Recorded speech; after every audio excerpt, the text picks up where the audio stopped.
नमस्कार साथियों, स्वागत है आपका एक बार फिर से आपके अपने चैनल वेदांत लर्निंग पॉइंट पे। आज आप सभी के लिए डीएलएड सेकेंड ईयर के दूसरे प्रश्न पत्र समाज शिक्षा और पाठ्यचर्या बोध के इकाई नंबर 1 शिक्षा की दार्शनिक समझ, इकाई नंबर 2 शिक्षा के उद्देश्य, इकाई नंबर 3 शिक्षा राजनीति एवं समाज, इकाई नंबर 4 ज्ञान, इन चारों इकाइयों के जितने भी रिक्त स्थान हैं आप सभी के लिए लेके आई हूँ। अंत तक बने रहिएगा, क्लास बहुत ही ज़्यादा इम्पॉर्टेंट रहेगी और इससे संबंधित जितने भी विस्तृत उत्तरीय प्रश्न हैं उन सभी की लिंक आपको डिस्क्रिप्शन में आज मिल जाएगी। तो डिस्क्रिप्शन से आप जाके विस्तृत उत्तरीय प्रश्न देख लीजिएगा, जिसमें आपके लघुत्तरीय और विस्तृत उत्तरीय, अति लघुत्तरीय, बहुविकल्पीय सारे प्रश्न अच्छे से तैयार हो जाएंगे। तो एक बार डिस्क्रिप्शन ज़रूर देखिएगा और साथ ही साथ प्लेलिस्ट देख लीजिएगा। काफ़ी सारे प्रश्न मैंने करवाए हुए हैं जो कि आपके पहले पेपर संज्ञान एवं अधिगम और ये दूसरे पेपर के लिए बहुत ही ज़्यादा इम्पोर्टेंट उसमें नोट्स पड़े हुए हैं। और एक बात और बता दूं, कई सारे पेपर हैं पहले से लेके तीसरा, चौथा, पांचवा, इन सभी के जो प्रश्न होते हैं ये एक दूसरे से मेल खाते हुए आते हैं।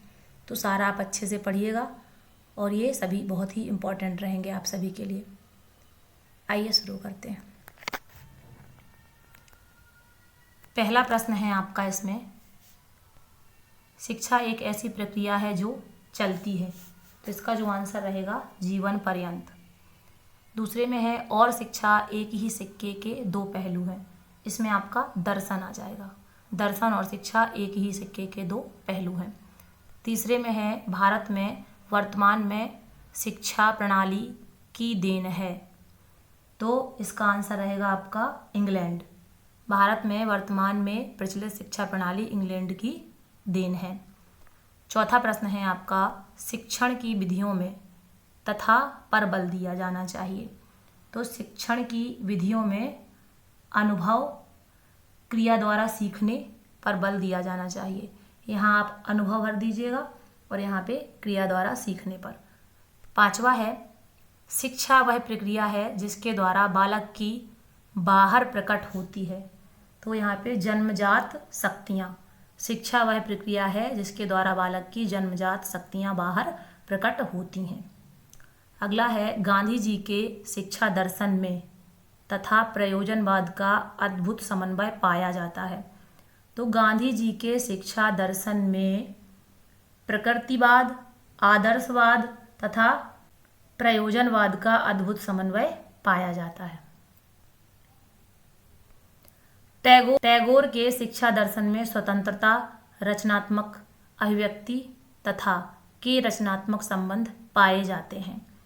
टैगोर के शिक्षा दर्शन में स्वतंत्रता, रचनात्मक आत्माभिव्यक्ति तथा प्रकृति एवं मनुष्य के रचनात्मक संबंध पाए जाते हैं। दर्शन तथा शिक्षा में घनिष्ठता के कारण इनमें पाई जाती है। दर्शन तथा शिक्षा में घनिष्ठता के कारण इनमें पारस्परिक निर्भरता पाई जाती है। के द्वारा ही शिक्षा के उद्देश्य, पाठ्यक्रम, शिक्षण विधि, विद्यालय संगठन तथा अनुशासन आदि का निर्धारण किया जाता है। दर्शन के द्वारा ही शिक्षा के उद्देश्य, पाठ्यक्रम, शिक्षण विधि, विद्यालय संगठन तथा अनुशासन आदि का निर्धारण किया जाता है। यहाँ दर्शन आ जाएगा। शिक्षा के उद्देश्यों की पूर्ति में की महत्वपूर्ण भूमिका पाई जाती है, यहाँ पे पाठ्यक्रम आ जाएगा। शिक्षा के उद्देश्यों की पूर्ति में पाठ्यक्रम की महत्वपूर्ण भूमिका पाई जाती है। शिक्षण एक है, तो शिक्षण एक अंतःक्रिया है, यहाँ पे अंतःक्रिया आ जाएगी। ने बुनियादी शिक्षा को पाठ्यक्रम से जोड़ा, तो महात्मा गांधी ने बुनियादी शिक्षा को पाठ्यक्रम से जोड़ा। यहाँ पे ये सारे आंसर हैं, आप मैच कर लीजिएगा। अगली इकाई है शिक्षा के उद्देश्य, रिक्त स्थानों की पूर्ति कीजिए। शिक्षा के उद्देश्यों के निर्धारण के प्रमुख आधार व्यक्ति तथा समाज हैं।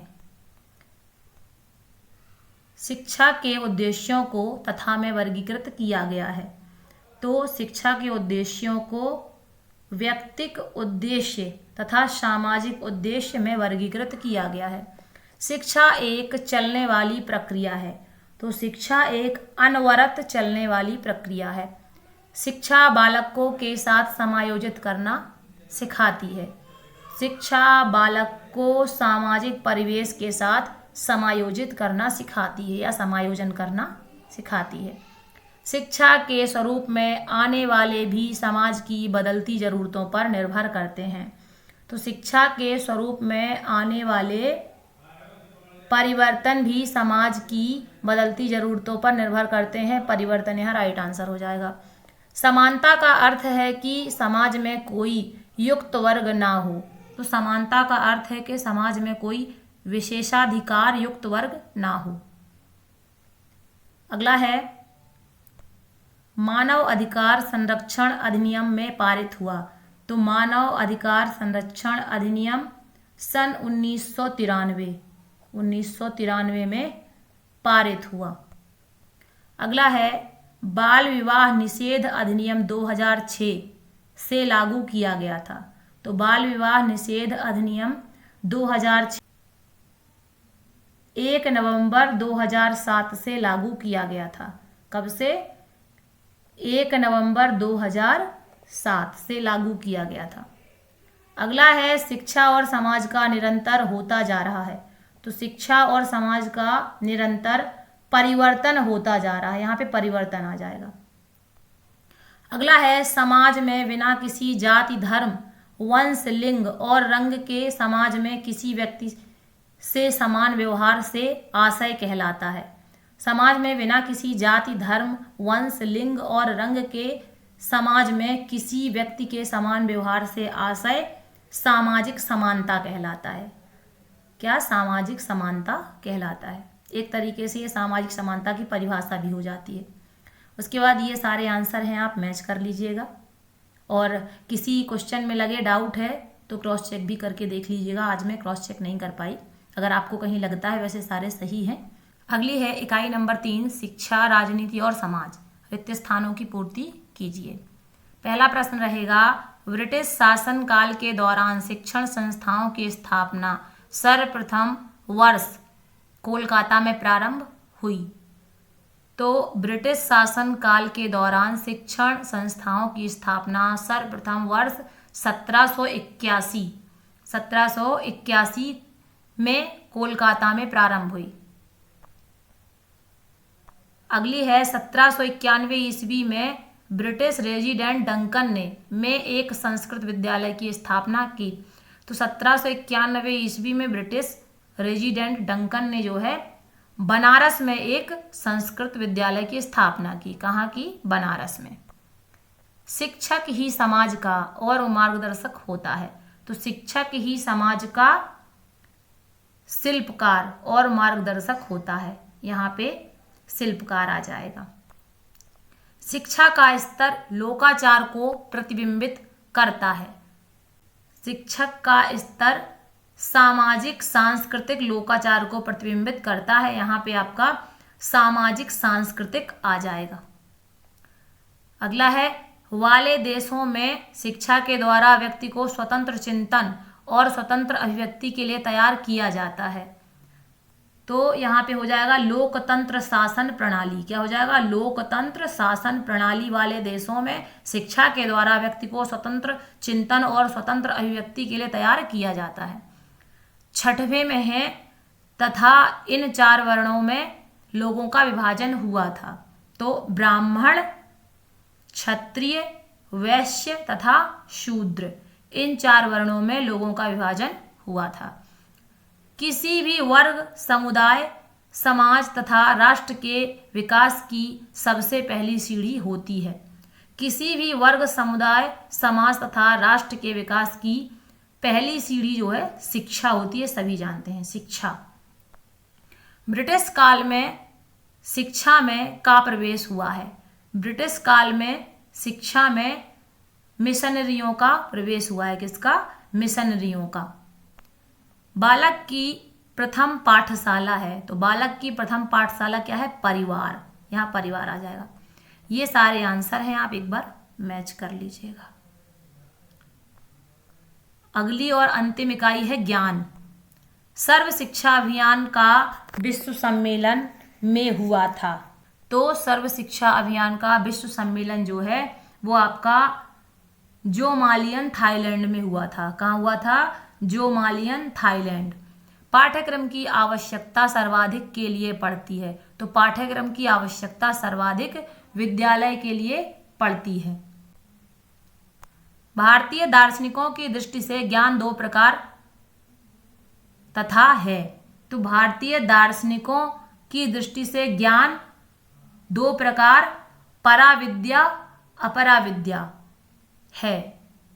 पराविद्या तथा अपराविद्या। चौथा है ज्ञान के स्रोत हैं। तो ज्ञान के जो स्रोत होते हैं वो कितने होते हैं? 4। ज्ञान के 4 स्रोत होते हैं। पाठ्यचर्या तथा होना चाहिए। पाठ्यचर्या ज्ञान आधारित तथा बाल आधारित होना चाहिए। कैसा? ज्ञान आधारित और बाल आधारित। राष्ट्रीय शिक्षा नीति में पारित की गई थी। तो राष्ट्रीय शिक्षा नीति सन 1986 में पारित की थी। कब? 1986 में। के अंतर्गत अनेक प्रणालियां व योजनाएं सम्मिलित की जाती हैं। शिक्षण विधि। शिक्षण विधि के अंतर्गत अनेक प्रणालियां व योजनाएं सम्मिलित की जाती हैं। 8वां है राष्ट्रीय शिक्षा नीति को भागों में विभक्त किया गया है। तो राष्ट्रीय शिक्षा नीति को 12 भागों में विभक्त किया गया है। यहाँ पे 12 आपका आंसर हो जाएगा। पाठ्यक्रम निर्माण की प्रक्रिया में तथा तीनों शामिल होते हैं। तो पाठ्यक्रम निर्माण की प्रक्रिया में आपके शिक्षक, संचालक तथा विद्यार्थी तीनों शामिल होते हैं। शिक्षक, संचालक और विद्यार्थी तीनों शामिल होते हैं। पाठ्यक्रम का संबंध तथा से होना चाहिए। तो पाठ्यक्रम का संबंध बालक की प्रकृति तथा जीवन की वास्तविकता से होना चाहिए। बालक की प्रकृति तथा जीवन की वास्तविकता से होना चाहिए। 11वां और अंतिम प्रश्न है एक अच्छा पाठ्यक्रम तथा हमेशा होता है। तो एक अच्छा पाठ्यक्रम जो है संलग्नशील, वृद्धिशील तथा विकासशील हमेशा होता है। ये रहे इसके सारे आंसर। आप लोग मैच कर लीजिएगा। आज की क्लास आपको कैसी लगी ज़रूर बताइएगा। और मैं आप सभी को बता चुकी हूँ कि आपके पास जो भी मटेरियल है वो सारा आप अच्छे से पढ़ के जाइएगा। ये भी पढ़िए जो मैंने आपके लिए पोस्ट किया है। और मैंने आपको पहले ही बताया था, मान लीजिए आप कल पेपर देने जा रहे हैं तो आज शाम को अपना पूरा जितना भी आपके पास मटेरियल है सारा मटेरियल जो है पढ़ लीजिए। और इसके बाद सवेरे 2 बजे उठ जाइए, 3 बजे उठ जाइए। उसके बाद पेपर देने तक का जितना टाइम हो उसमें पूरा आप दोहरा लीजिए और उसके बाद आप पेपर दीजिए और देखिए आपके बहुत अच्छे नंबर आएंगे और पेपर आपका बहुत ही अच्छा जाएगा। ये मेरा खुद का आजमाया हुआ नुस्खा है, इसलिए आप सभी को बता रही हूँ। मेरा जब पेपर होता है तो मैं जो है अच्छे से पढ़ाई करती हूँ। जितना भी मैटर होता है सारा अच्छे से पढ़ के जाती हूँ। शाम को पढ़ती हूँ, फिर सुबह से पढ़ती हूँ और पेपर बहुत ही बढ़िया जाता है। तो आप सभी इस बात का ध्यान रखिएगा और एक भी प्रश्न छोड़ के नहीं आना है। और एक चीज़ ये कई बच्चे कर देते हैं कि स्टार्टिंग में टाइम ज़्यादा दे देते हैं और विस्तृत उत्तरीय प्रश्न के लिए टाइम नहीं बचाते। तो आपको ये बहुविकल्पीय और ये जो रिक्त स्थान है ये और एक वाक्य में उत्तर दीजिए और अति लघु उत्तरीय सारे प्रश्न जो है 1 घंटे में करना है। जब ये सब आप 1 घंटे में कर लेंगे तो 2 घंटे या 1.5 घंटे जितने का भी पेपर होगा आपका, शायद 3 घंटे का होता है, तो पीछे से आपको 2 घंटे आराम से मिल जाएंगे जिसमें आप लघु उत्तरीय और विस्तृत उत्तरीय प्रश्न लिख पाएंगे। और विस्तृत उत्तरीय का सबसे अच्छा तरीका ये है कि आप हेडिंग्स याद कर लीजिए। हेडिंग्स याद कर लीजिए, मैटर पढ़ लीजिए, तो आपका पेपर बहुत ही अच्छा जाना है। आप हेडिंग सही डालिए, मैटर में आप नहीं कुछ आ रहा जो मर्जी लिख दीजिए हेडिंग के अनुसार। जो भी आपने हेडिंग डाली उसी के अकॉर्डिंग 2, 4, 5 लाइन बना के लिख दीजिए, आपका पेपर बहुत अच्छा जाएगा। और मैंने बहुत सारे विस्तृत उत्तरीय प्रश्न करा दिए हैं, सारे सब्जेक्ट के कराए हैं, 2, 2, 4, 4। तो वो सारे जो है आप प्लेलिस्ट में जाके ज़रूर एक बार देख लीजिए क्योंकि ये आपके लिए बहुत ही अच्छा है। और मैं भी जानती हूँ पिछली बार जो है पेपर जो हुए थे घर में कॉपी आई थी और सबने लिख के दिए थे। आप अब की बार आप सब लोग पहली बार जो है पेपर मान लीजिए डीएलएड के देने जाएंगे तो अच्छे से अपना मन बना के जाइएगा और अच्छे से तैयारी करके जाइएगा। और हॉल में जो है आधे घंटे पहले से जो है जहाँ पे पेपर देने जाना है, आधे घंटे पहले वहाँ पहुँच जाइए। आधे घंटे 1 घंटे पहले, जो भी टाइम निर्धारित हो, निर्धारित टाइम पे आपको पहुँचना है। और आप सभी का धन्यवाद। आप सभी का दिन शुभ हो।